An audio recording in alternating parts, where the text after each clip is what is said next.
तो वसीम भाई, जैसे आपकी वाइफ को क्या मसला हुआ था कि आप पुलिस चौकी तक गए थे? मेरे वाइफ का ये बेटा था खालिद मुल्ला जो है, वो मेरी वाइफ को जो है लेके 14 जनवरी को भागा। और उसके बाद में मैं जो है पुलिस चौकी में गया। अच्छा।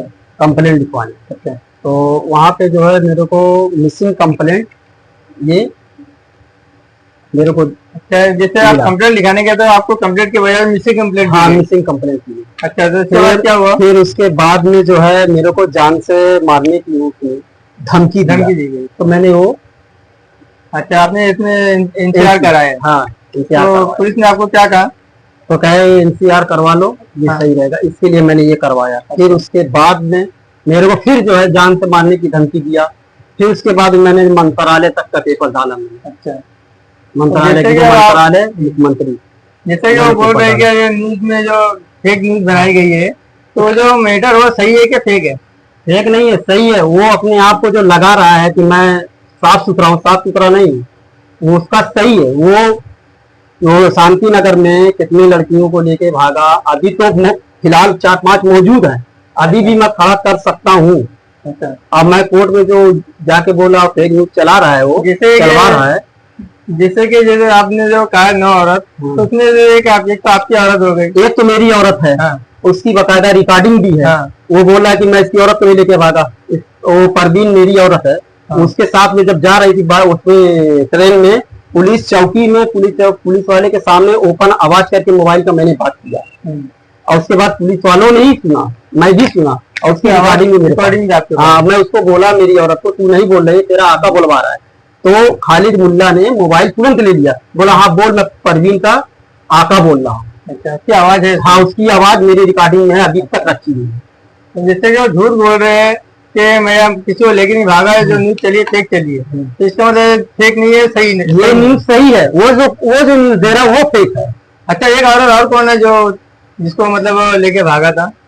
जो उसको लेके भागा था, जो तिलाक भी दे दिया उसको। तो कलीमा, जैसे वो बता रहे कि जो 8-9 लड़की लेके भागे वो साबित करे, तो 8-9 लड़की जो लेके भागे है, ये तो इसमें आप कितनी लड़की को जानते हैं? 8-9 लड़की को जानते ही हो ना आप तो? हाँ, 8-9 लड़की लोग को लेके भागा, लेकिन उसमें से मुझे जो है 4-5 अभी मौजूद है जो मैं खड़ा कर दूंगा। अच्छा। कोर्ट में बिंदास खड़ा करूंगा मैं एकदम।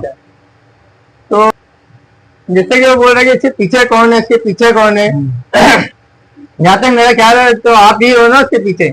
आप पीछे मैं हूँ। हाँ। मेरी वाइफ को लेके भागा, ये हकीकत है। आज भी उसके साथ रह रही, कहाँ रह रही मुझे नहीं मालूम। वो बोलता है कि क्या नाम, मैं पुलिस चौकी में बोले कि मेरी वाइफ बोली कि क्या नाम, मैं जो है अपनी ना इसके साथ रहूंगी ना उसके साथ रहूंगी, मैं अपने माँ बाप के साथ रहूंगी। आज भी देखता हूँ अपने ससुराल में जाके देखता हूँ, इसी आता जाता हूँ, लेकिन मेरे ससुराल में मेरी वाइफ नहीं है, उसी के साथ रह रही हूँ। तो जैसे खालिद मुल्ला को पुलिस ने लेके आई थी, खालिद मुल्ला को पुलिस ने केरला से या कर्नाटक से जो भी हो पकड़ के लेके आई, पुलिस स्टेशन में हाजिर की 15 अप्रैल को। किसको लेके आई थी? परवीन मेरी वाइफ को, और का नाम खालिद मुल्ला को। कितनी तारीख को लाई थी? 15 अप्रैल को। 15 अप्रैल को। हाँ। तो वो तो बोलता है कि मेरा शांति नगर में कोई केस ही नहीं है। तो मैं उसका साबित करूंगा ना। अच्छा। मेरे पास उसका प्रूफ है, भरपूर है। वहाँ कोर्ट में बिंदास है, मैं लड़ूंगा। पुलिस चौकी में आज हर जगह जाऊंगा। हाँ। कोर्ट में जाऊंगा। हाँ। तो आप कहाँ तक जाओगे? जहाँ बोलेगा मैं वहां तक जाऊँ। कोर्ट में बोलेगा तो कोर्ट तक जाऊंगा। अच्छा, मैं जाऊंगा बिंदास। उसको मैं क्या नाम, गुनहगार में साबित करके रहूंगा। जिससे कि वसीम भाई आप बता रहे हैं खालिद मुल्ला मेरी बात को लेके भागा, तो उसके साथ आपको क्या परेशानी आई, क्या परिस्थिति आपके साथ में, जरा बताइए आप। मेरे सामने इतनी मुसीबत खड़ी हो गई कि मैं पहली बार ड्यूटी नहीं कर पाया, ड्यूटी नहीं जा पाया। अच्छा। मेरी ड्यूटी वहां से छूटी, फिर उसके बाद मैंने हाथ पैर जोड़ करके मैंने अपनी ड्यूटी को हासिल किया। फिर मैं ड्यूटी लगा। जो ज्यादा पगार पे काम करता था 10-12 हजार में, वही मेरे को अब कम पगार में मिल रहा है, क्योंकि अब गिर के मैं काम कर रहा हूँ, क्योंकि कभी छुट्टी होती कभी नहीं होती है। तो उसी के मसले में, और मेरा बच्चा जो छोड़ के गई दूसरा, उसको इतना बीमार था, उसको मैं ले लेके झेला हूँ। और मेरे रिश्तेदारों में, मेरे पर्दार में, मेरे घर में, घर द्वार में, मेरे खानदान में मेरी इतनी बेइज्जती हुई है कि उसका मैं कुछ बयान नहीं कर सकता, कितनी मेरी बेइज्जती। वो जहां जाए वो जाए, मैं भी कोर्ट में जाऊंगा, और उसके पीछे जो भी उसका साथ दे रहा है ना, उसको भी मैं कोर्ट तक घसीट लूंगा। जरूरत पड़ी जहां बोलेगा वहां तक घसीट लूंगा, लेकिन उसको बस साबित करके रहूंगा। वो चले देखे कहां तक जाता है। मैं पुलिस प्रशासन से अपील करूंगा कि जो मेरे साथ हादसा हुआ है वो अब और किसी के साथ ना हो, और मुझे इंसाफ चाहिए, और आइंदा के लिए ये इंसान ऐसी गलती कर ना सके किसी और के साथ। जो मेरे पर बीती है वो मैं ही जानता हूँ और मैं ही झेल रहा हूँ। और ये जो शख्स है ये गुंडा है पहले नंबर तो, और हमेशा मारने की धमकी देता है और सबको धमकी देता है। जिसके साथ ये कांड करता है ना ऐसा, तो पहला नंबर तो ये धमकी देता है। और आज भी जो है मेरे सास लोग को भी, ससुर लोग को भी दबाव में रखा हुआ है, इसलिए जो है उसके तरफ से हो गए।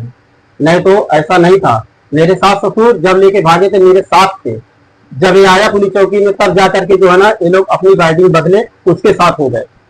और जो है बोले कि मेरे भी बच्चे को जो है मैं अपनी, मेरी बीवी भी ये बोली कि मैं पुलिस चौकी में मेरा तिलाक चाहिए, तो मैंने तिलाक नहीं दिया उसको।